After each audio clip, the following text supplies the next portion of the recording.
John McCain, Barack Obama, and Hillary Clinton have been partners in creating and arming ISIS. Here are the facts. In 2011, John McCain was the lead voice in the Senate calling for arming of the so-called Libyan rebels to overthrow Colonel Gaddafi.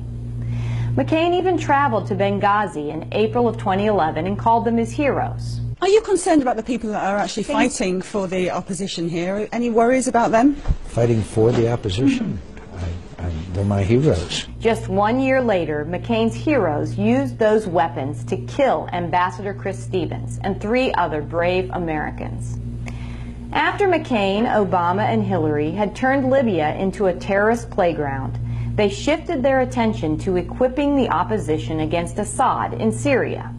A 2012 State Department memo clearly says the opposition to Assad was Al-Qaeda in Iraq.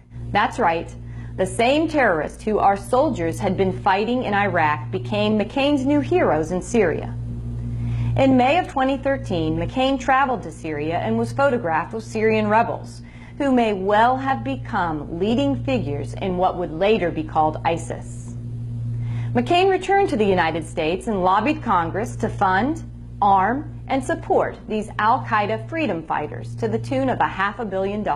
Last year we learned McCain's Syrian scheme yielded only 4 or 5 good rebels actually fighting Assad. There are only 4 or 5 U.S.-trained Syrian fighters on the ground fighting ISIS, not 400 or 500. The rest took our training and weapons and became ISIS. Just this week, John McCain bragged about an additional $1.3 billion to provide weapons to more Syrian jihadists and to provide border security.